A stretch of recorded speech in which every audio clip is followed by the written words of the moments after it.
দুর্নীতি দুর্নীতি পারে কি গো ঠেকাতে, ঠেকাবে কি দুর্নীতি সব ভুলে টাকাতে। ধন্যবাদ বাঙালি মডারেটর আজকের এই মহান বিতর্কের মঞ্চে আমাকে কিছু বলার সুযোগ করে দেওয়ার জন্য। আজকে বিতর্ক চলছে এবং বিতর্কের বিষয় নির্ধারিত হয়েছে তথ্য প্রযুক্তির সর্বাত্মক ব্যবহারই পারে দুর্নীতিমুক্ত সমাজ করতে। অত্যন্ত যুক্তিসঙ্গত কারণে আমি এবং আমার দল এর পক্ষে অবস্থান করছি। অর্থাৎ পুরো বিষয়টি দ্বারা এটি বোঝানো হয়েছে যে তথ্য প্রযুক্তি যদি সব জায়গায় ব্যবহার করা যায় তাহলে দুর্নীতির কোনো অস্তিত্বই থাকবে না। বিজ্ঞপ্তিপক্ষ আমি আপনাদের আরেকটা জিনিস মনে করিয়ে দিতে চাই যে দুর্নীতি মুক্ত আর দুর্নীতি হ্রাস কিন্তু একই বিষয় নয়। দুর্নীতি হ্রাস বলতে বোঝায় বর্তমান অবস্থা থেকে কিছুটা দুর্নীতি কমে যাওয়া, আর দুর্নীতি মুক্ত বলতে বোঝায় যেখানে দুর্নীতির কোনো অস্তিত্বই থাকে না। মাননীয় মডারেটর তথ্য প্রযুক্তির সব তথ্য মানুষের সামনে তুলে ধরতে সক্ষম হচ্ছে, কাজে কোথাও কোনো দুর্নীতি হলে সেটি সবার সামনে প্রকাশ পেয়ে যাচ্ছে। প্রচলিত কর্মক্ষেত্র ও ব্যবসা বাণিজ্যে আইসিটি ব্যবহারের ফলে কর্মীদের দক্ষতা, জবাবদিহিতা এবং স্বচ্ছতা বেড়েছে। একদিকে যেমন সেবার মান উন্নত হয়েছে, অন্যদিকে তেমনি দুর্নীতির মাত্রাও কমে আসছে। মাননীয় মডারেটর প্রথমত রিপোর্ট অনুযায়ী যেখানে 2022 সালে দুর্নীতিগ্রস্ত দেশদের মধ্যে বাংলাদেশের অবস্থান ছিল 12তম, সেখানে 2023 সালে বাংলাদেশের অবস্থান গিয়ে দাঁড়িয়েছে 10ম স্থানে। এক্ষেত্রে মাননীয় মডারেটর আমরা যদি সর্বক্ষেত্রে তথ্য প্রযুক্তির ব্যবহার নিয়ে আসতে পারি তাহলে এই দুর্নীতিমুক্ত বাংলাদেশ গঠন করা সম্ভব হবে। মাননীয় সভাপতি, মাননীয় মডারেটর এবং আমার বিপক্ষ দলের বিজ্ঞ বক্তাবৃন্দ এবং সামনে উপস্থিত আমার প্রাণপ্রিয় ভাই ও বোনেরা সবাইকে জানাচ্ছি প্রাণ ঢালা শুভেচ্ছা। বিতর্ক চলছে এবং আজকের বিতর্কের বিষয় হচ্ছে তথ্য প্রযুক্তির সর্বাত্মক ব্যবহারই পারে দুর্নীতিমুক্ত দেশ গড়তে, এবং আমি অতি সঙ্গত কারণে এই বিষয়ে বিপক্ষে অবস্থান করছি। মাননীয় মডারেটর প্রযুক্তি কখনোই নিজে নিজে চলতে পারে না, একে পরিচালনা করতে হলে মানুষের দরকার হয়। যদি সেই ব্যক্তি দুর্নীতিগ্রস্ত হয় তবে তা কিভাবে দেশের জন্য মঙ্গলকর হবে। তথ্য প্রযুক্তির সংজ্ঞা ছাড়াও এর আরো একটি পরিচয় আছে, সেটি হচ্ছে তথ্য প্রযুক্তি হলো দুর্নীতিগ্রস্ত মানুষদের একটি সুরক্ষা কবচ।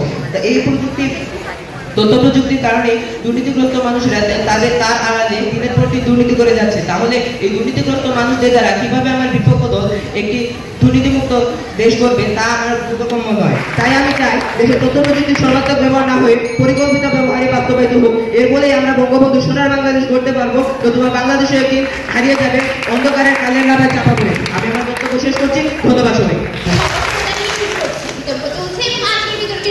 সর্বাত্মক ব্যবহারই পারে দুর্নীতিমুক্ত সমাজ গড়তে। বিষয়টি অত্যন্ত যুক্তিসঙ্গত হওয়ার কারণে আমি এবং আমার দল বিষয়টির পক্ষে অবস্থান। আইসিটি প্রতিমন্ত্রী জুনায়েদ আহমেদ পলক বলেছিলেন সকল স্তরে প্রযুক্তি নিশ্চিত হলে দুর্নীতি কমবে। আইসিটি প্রতিমন্ত্রী এই তথ্য প্রযুক্তি নিয়ে বেশ অভিজ্ঞ ও জ্ঞান সম্পন্ন। তিনি যেখানে বলছেন যে তথ্য প্রযুক্তির ব্যবহারই পারে দুর্নীতি কমিয়ে আনতে, সেখানে কিভাবে আমার প্রতিপক্ষ দল বলছে যে তথ্য প্রযুক্তি সর্বাত্মক ব্যবহার পারে না একটি দুর্নীতিমুক্ত সমাজ গড়তে।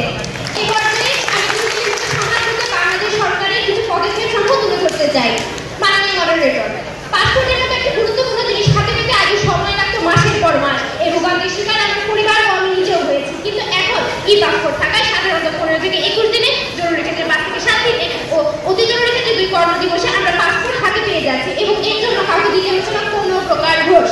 এক সময় মাস ঘুরিয়ে বছর পেরিয়ে গেলে ড্রাইভিং লাইসেন্স পাওয়া যেত না, পেতে হলে দিতে হতো গন্ডায় গন্ডায় ঘোষ। কিন্তু তথ্য প্রযুক্তির সুবাদে এখন 7 থেকে 10 দিনে ড্রাইভিং লাইসেন্সের লার্নার কার্ড পাওয়া যাচ্ছে, যা সকল জায়গায় গাড়ি চালানো সম্ভব। মাননীয় মডারেটর, দুর্নীতি ও বিদেশি টাকা পাচার পরস্পর সম্পর্কিত, বড় অঙ্কের অর্থ বাসায় লুকিয়ে রাখা সম্ভব নয়। তাই একজন কালো টাকার মালিক তার অর্থ ব্যাংক, শেয়ার, জমি, বাড়ি ইত্যাদিতে রূপান্তর করে বিদেশে পাচার করে দিচ্ছেন। এত বড় একটি বিষয়কে রোধ করতে আর্টিফিশিয়াল ইন্টেলিজেন্স সম্পন্ন তথ্য প্রযুক্তির আশীর্বাদ স্বরূপ অ্যান্টি মানি লন্ডারিং সিস্টেম চালু করা হয়েছে। আর এখানে যদি তথ্য প্রযুক্তির সর্বাত্মক ব্যবহার হয় তাহলে তো দুর্নীতি বাবা বলে বলা হয়েছে। কাজে বলা যায় যে তথ্য প্রযুক্তির সর্বাত্মক ব্যবহারই পারে দুর্নীতিমুক্ত সমাজ গড়তে। ধন্যবাদ। আজকের বিতর্কের বিষয় নির্ধারিত হয়েছে তথ্য প্রযুক্তির সর্বাত্মক ব্যবহার দুর্নীতিমুক্ত সমাজ গড়ে তুলতে সহায়ক ভূমিকা পালন করে। অত্যন্ত যুক্তিযুক্ত কারণে আমি এবং আমার দল এর বিপক্ষে অবস্থান করছি। আমরা তরুণ, আমরা এই প্রজন্মের অহংকার, আমাদের ভূমিকা শেষ এবং আমরাই গড়ে তুলব বঙ্গবন্ধু সোনার Bangladesh.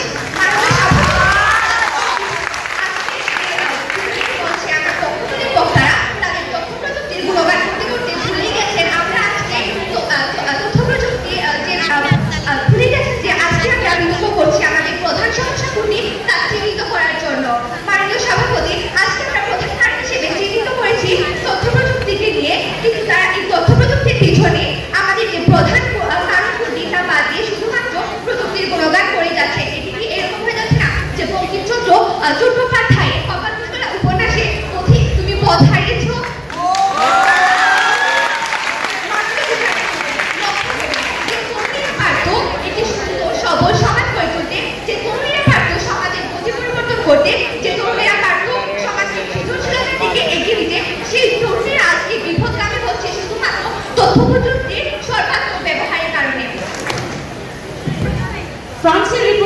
without borders General Secretary Christopher Denver বলেন, none of the issues which humanity is facing will be resolved without access to information. ধন্যবাদ মাননীয় মডারেটর, ধন্যবাদ সবাইকে আজকের এই বিশাল বিতর্কের মঞ্চে আমাকে কিছু বলার সুযোগ দেওয়ার জন্য। আজকে বিতর্ক চলছে এবং আজকে বিতর্কের বিষয় নির্ধারিত হয়েছে তথ্য প্রযুক্তির সর্বাত্মক ব্যবহারই পারে দুর্নীতিমুক্ত সমাজ গড়তে। যুক্তিসঙ্গত কারণে আমি এবং আমার দলের পক্ষে অবস্থান করছি। মাননীয় মডারেটর, প্রথমে তিনি প্রায় আমার বিপক্ষ দলের কিছু যুক্তি করবেন। তারা প্রথমেই বলে গেলেন যে, আমার বিপক্ষ দলের প্রথম বন্ধু বলে গেলেন যে তথ্য প্রযুক্তির নাকি অপব্যবহার ধীরে ধীরে বৃদ্ধি পাচ্ছে, সেক্ষেত্রে একটি দেশের দুর্নীতি কিভাবে কমতে পারে। তারা যে বলে গেলেন, মাননীয় মডারেটর, আমরা যদি দেখি তথ্য প্রযুক্তির অপব্যবহার কিন্তু তখনই হচ্ছে যখন তথ্য প্রযুক্তির আংশিক প্রয়োগ হচ্ছে, যখন তথ্য প্রযুক্তির সর্বাত্মক প্রয়োগ হচ্ছে তখন কিন্তু হচ্ছে না। তাই বলা যায় যে সমাজ গড়তে হলে তথ্য প্রযুক্তির সর্বাত্মক ব্যবহারের প্রয়োজন। মাননীয় মডারেটর, আমরা যদি লক্ষ্য করি আমার দলের প্রথম বক্তা দেখিয়ে গিয়েছেন আন্তর্জাতিক প্রেক্ষাপটে তথ্য প্রযুক্তির ব্যবহারে মানদণ্ডে নির্ধারিত হয়ে যাচ্ছে আমাদের সমাজের অবস্থান কোথায়। তিনি তথ্য প্রযুক্তির ব্যবহার বৃদ্ধিতে দুর্নীতিমুক্ত দেশ সমাজ গড়ার একটি পূর্ণাঙ্গ রূপরেখা আহ্বান করেছেন, কিন্তু দুঃখের বিষয় এই যে এখন পর্যন্ত আমরা এর কোনো সদুত্তর পাইনি আপনাদের কাছ থেকে। আমার দলের দ্বিতীয় বক্তা বলে গিয়েছে জাতীয় প্রেক্ষাপটে দুর্নীতিমুক্ত দেশ গড়ার লক্ষ্যে বাংলাদেশ সরকারের সেবা প্রান্তিক পরিষেবা সমূহ। আমি প্রথমেই আলোচনা করতে চাই রাইট টু ইনফরমেশন, তথ্য অধিকার আইন সম্পর্কে। 2009 সালে নাগরিকের অধিকার ও প্রাপ্ত সেবা সংক্রান্ত গুরুত্বপূর্ণ তথ্য প্রাপ্তি আইনটি পাশ করা হয়। এক্ষেত্রে নাগরিক সুশীল সমাজ সংস্থা ও বেসরকারি প্রতিষ্ঠান থেকে তথ্যের আবেদন করতে পারে। এই নীতিটি সব ধরনের প্রতিষ্ঠানেরই স্বচ্ছতা এবং জবাবদিহিতা নিশ্চিতকরণে প্রধান ভূমিকা পালন করে। তথ্য প্রযুক্তির ব্যবহার ব্যতীত এটি কোনোভাবে বাস্তবায়ন করা সম্ভব ছিল না, সেক্ষেত্রে কিন্তু তথ্য প্রযুক্তির সর্বাত্মক ব্যবহারটাই প্রয়োজন।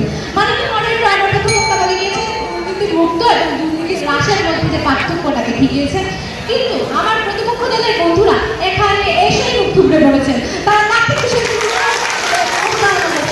যেমন নৈতিকতা, ধর্মীয় অনুশাসন তাদের থেকে।